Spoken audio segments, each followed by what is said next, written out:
नमस्कार दर्शकों, आप देख रहे हैं द न्यूज़ 15 और आपके साथ में सुम्बिका। चलिए नजर डालते हैं आज की तमाम 15 बड़ी खबरों पर। मुख्य चुनाव आयुक्त राजीव कुमार ने आज प्रेस कॉन्फ्रेंस कर विधानसभा चुनाव की तारीखों का ऐलान किया। हरियाणा में 1 अक्टूबर को वोट डाले जाएंगे। इस बार एक ही चरण में वोटिंग होगी। वोटों की गिनती 4 अक्टूबर को होगी। चुनाव की तारीख के ऐलान होते ही हरियाणा में आदर्श आचार संहिता लागू हो गई है।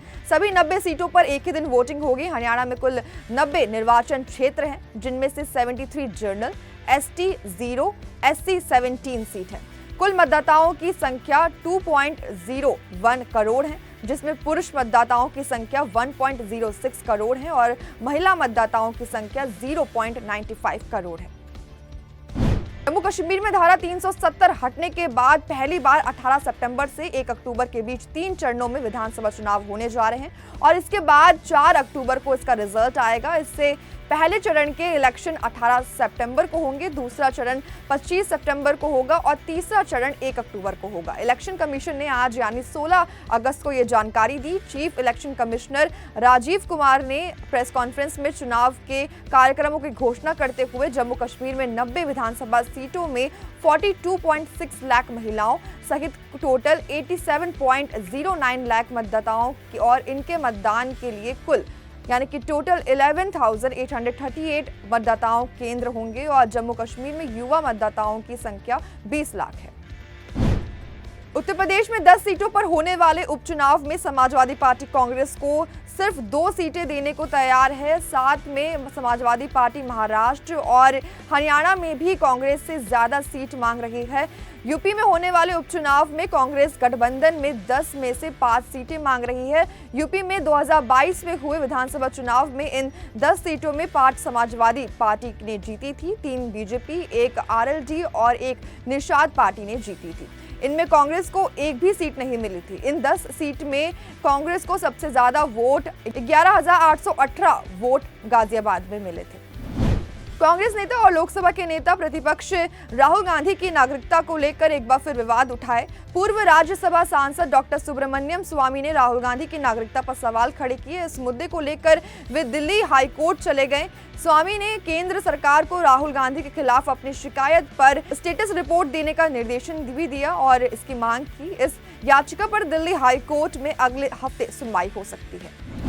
मंत्रालय ने आदेश दिया है कि डॉक्टर के साथ किसी भी तरह की हिंसा होने के 6 घंटे के भीतर हेड ऑफ इंस्टीट्यूशंस को FIR दर्ज करवानी होगी। सरकारी अस्पतालों में डॉक्टरों के साथ हो रही मारपीट की गंभीरता को देखते हुए केंद्र सरकार स्वास्थ्य संस्थानों को निर्देश दिया है कि किसी भी डॉक्टर के साथ मारपीट और हिंसा की रिपोर्ट घटना के 6 घंटे के भीतर देना होगा। इतना ही नहीं, FIR दर्ज कराने की जिम्मेदारी संस्था प्रमुख की होगी।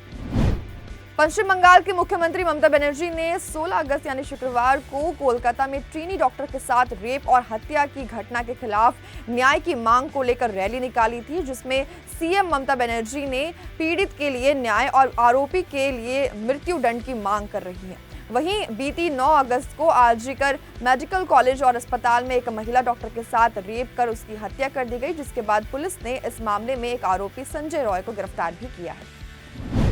झारखंड के पूर्व मुख्यमंत्री चंपई सोरेन भाजपा में शामिल हो सकते हैं।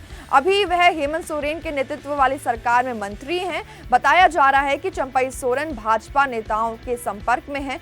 सियासी गलियारों में चर्चा ये भी है कि झारखंड मुक्ति मोर्चा के पूर्व विधायक लोबीन हेम्ब्रम भी भाजपा में शामिल हो सकते हैं। मोर्चे के कुछ अन्य विधायक भी हेमंत सोरेन का साथ छोड़ सकते हैं। आपको बता दें कि बीते कुछ दिनों से बीजेपी के चंपई सोरेन को अपने पाले में लाने की चर्चा ने सियासी गलियारों में जोर पकड़ ली है।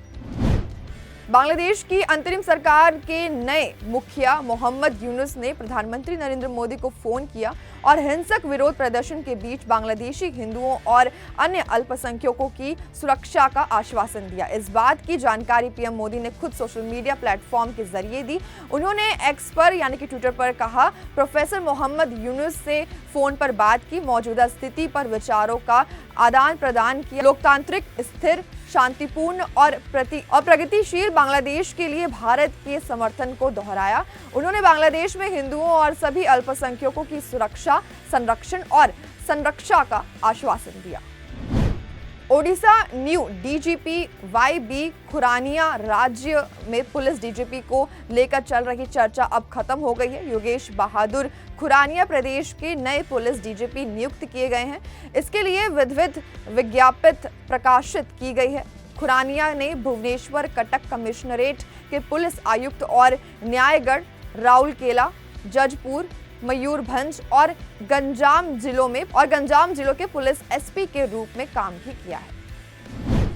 बिहार से सनसनीखेज खबर सामने आई है। शुक्रवार को यहां सिवान के मुफस्सिल थाना क्षेत्र के ससर और मीरापुर के बीच स्थित एक बगीचे से बीजेपी कार्य समिति सदस्य का शव बरामद हुआ है। गोली मारकर बीजेपी नेता की हत्या कर दी गई। शव को कब्जे में लेकर पुलिस घटना की जांच में जुटी हुई है। घटनास्थल से पुलिस ने एक रिवॉल्वर और 4 जिंदा कारतूस बरामद किए। रूरकाबाद में गुरुवार को स्वतंत्रता दिवस के दिन जब पूरे देश में तिरंगे लहराते हुए वंदे मातरम के नारों के बीच फर्रुखाबाद के कायमगंज कस्बे में 2 युवकों ने सौहार्द बिगाड़ने की कोशिश में बाइक पर सवार होकर हरे रंग के इस्लामिक झंडे लहराते हुए पाकिस्तान जिंदाबाद के नारे लगाते नजर आए। इसका वीडियो और फोटो जब इंटरनेट मीडिया में प्रचारित हुआ तो सक्रिय हुई पुलिस ने दोनों युवकों को गिरफ्तार किया और इसके बाद उन दोनों के खिलाफ मुकदमा दर्ज कर उनकी बाइक को सीज कर दिया। बिहार में बलिदानी पुलिसकर्मियों और पदाधिकारियों के आश्रितों को जल्द ही 1.5 करोड़ तक मुआवजा राशि दी जाएगी। पुलिस मुख्यालय में आयोजित स्वतंत्रता दिवस समारोह को संबोधित करते हुए डीजीपी आर.एस. भट्टी ने कहा कि सिपाही से लेकर वरीय पदाधिकारियों तक की कार्य के दौरान दुर्घटना में मौत पर यह राशि दी जाएगी। अभी तक प्रस्ताव अंतिम चरण में है। उन्होंने कहा कि इसको लेकर कई बैंकों के साथ बातचीत भी हो चुकी है और सोमवार को एक बार फिर इसको लेकर बैठक होगी। पूरी उम्मीद है कि जल्द ही पुलिसकर्मियों के आश्रितों को 1.5 लाख रुपए तक का मुआवजा राशि मिले। देश के सबसे बड़े सरकारी bank state bank of India SBI ने MCLR दरों में इजाफा कर दिया है। MCLR 8.85% से बढ़कर 8.95% हो गई है। नई दरें 15 अगस्त 2024 से लागू हो गई है। MSLR में बढ़ोतरी से अब बैंक में लोन लेना भी महंगा हो जाएगा। इतना ही नहीं, अब होम लोन, कार लोन और एजुकेशन लोन की EMI भी ज्यादा चुकानी होगी। इससे ग्राहकों के जेब पर सीधा असर पड़ेगा। 70वें नेशनल फिल्म अवार्ड्स में कन्नड़ फिल्म कांतारा का जलवा रहा। फिल्म को बेस्ट पॉपुलर फिल्म का अवार्ड मिला। इसके अलावा फिल्म के एक्टर ऋषभ शेट्टी को बेस्ट एक्टर का नेशनल अवार्ड भी दिया गया। ऐसे में कन्नड़ सिनेमा के बड़े स्टार यश ने भी ट्वीट कर उन्हें बधाई दी। वहीं विशाल भारद्वाज ने शॉर्ट फिल्म फुर्सत के लिए बेस्ट म्यूजिक डायरेक्टर का अवार्ड जीता है। बेस्ट हिंदी फिल्म का अवार्ड मनोज वाजपेयी की गुलमोहर को मिला है। सूरज बड़जात्या को ऊंचाई फिल्म के लिए बेस्ट डायरेक्टर का अवार्ड मिला है। IPL 2025 का सीजन अभी दूर है। इसके लिए इस साल के दिसंबर में ओकेजन होने की उम्मीद जताई जा रही है। इस बीच IPL की ही तर्ज पर शुरू हुई लीग के ओकेजन की तारीख का ऐलान कर दिया गया। इसमें भी IPL फ्रेंचाइजियों की टीम हिस्सा लेती है और उनके नाम भी इंडियन प्रीमियर लीग से मिलते जुलते हैं। SA20 का इस बार तीसरा सीजन खेला जाएगा। SA20 का अगला सीजन 9 जनवरी से शुरू होगा और इसके लिए खिलाड़ियों की नीलामी 1 अक्टूबर को होगी। SA20 के कमीशन और साउथ अफ्रीका क्रिकेट टीम के पूर्व कप्तान ग्रीम स्मिथ ने इस बात का ऐलान किया है। तो हमारी आज की 15 खबरों में बस इतना ही। देखते रहिए द न्यूज़ 15। वीडियो को लाइक, चैनल को सब्सक्राइब करना बिल्कुल ना भूलें।